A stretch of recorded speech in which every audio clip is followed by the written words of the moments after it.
Luc, chapitre 8.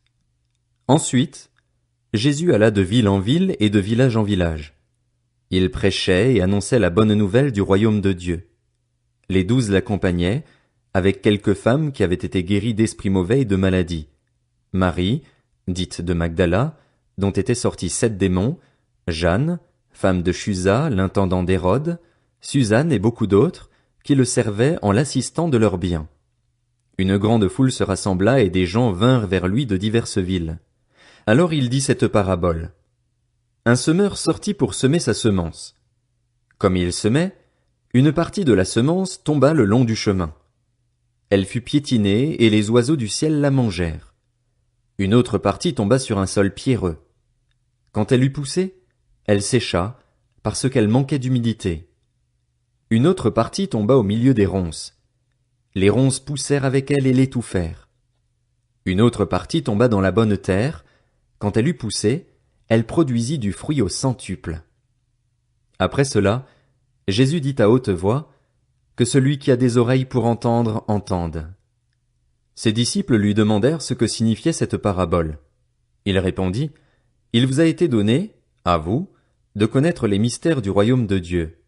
Mais pour les autres, cela est dit en parabole, afin qu'en voyant ils ne voient pas et qu'en entendant ils ne comprennent pas. Voici ce que signifie cette parabole. La semence, c'est la parole de Dieu.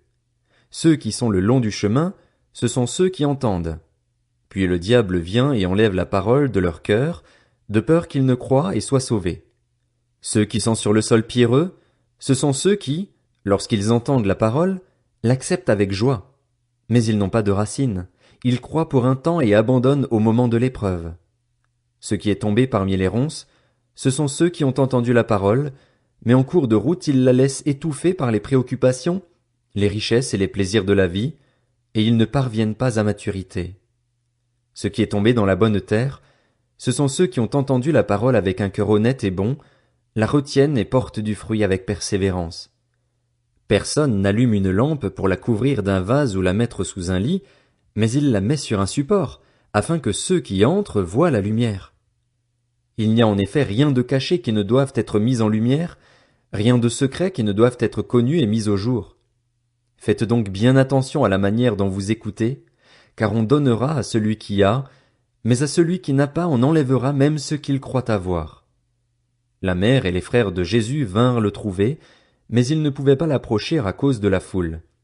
On lui dit, Ta mère et tes frères sont dehors et ils désirent te voir. Mais il répondit, Ma mère et mes frères, ce sont ceux qui écoutent la parole de Dieu et qui la mettent en pratique. Un jour, Jésus monta dans une barque avec ses disciples. Il leur dit, Passons sur l'autre rive du lac. Et ils partirent. Pendant qu'ils naviguaient, Jésus s'endormit.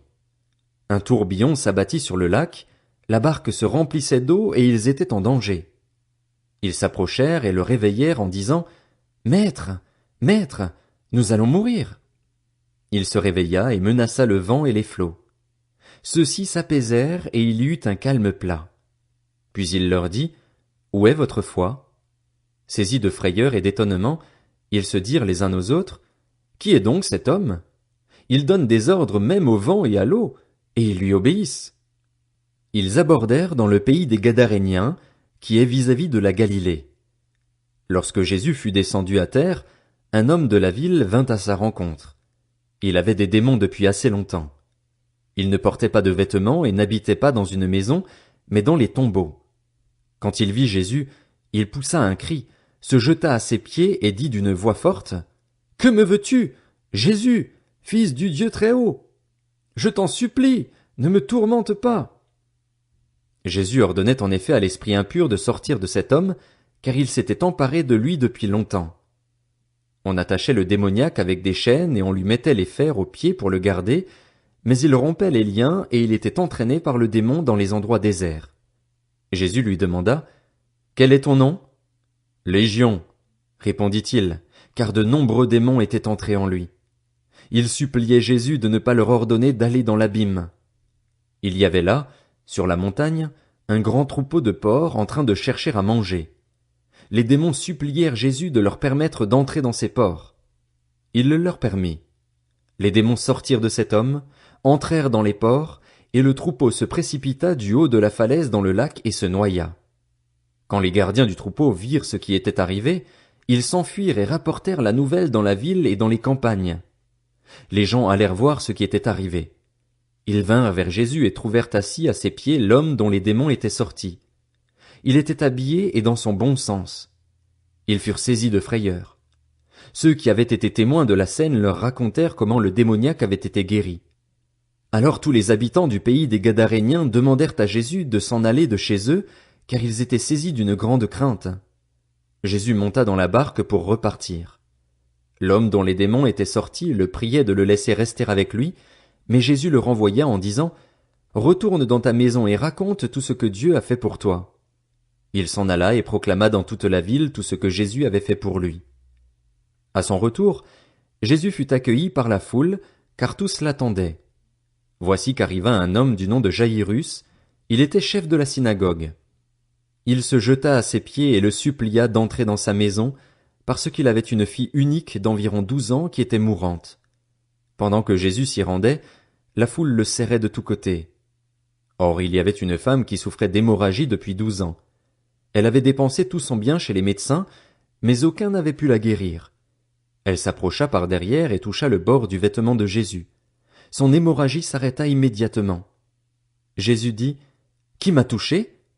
Comme tous s'en défendaient, Pierre et ceux qui étaient avec lui dirent « Maître, la foule t'entoure et te presse, et tu dis « Qui m'a touché ?»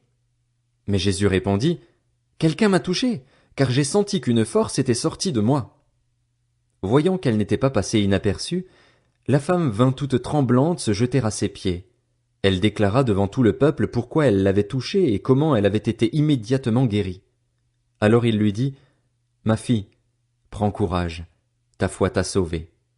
Pars dans la paix. » Jésus parlait encore quand quelqu'un arriva de chez le chef de la synagogue et lui dit « Ta fille est morte, ne dérange plus le maître. » Mais Jésus, qui avait entendu, dit au chef de la synagogue « N'aie pas peur, crois seulement, et elle sera sauvée. » Lorsqu'il fut arrivé à la maison, il ne laissa personne entrer avec lui, sauf Pierre, Jean et Jacques, ainsi que le père et la mère de l'enfant.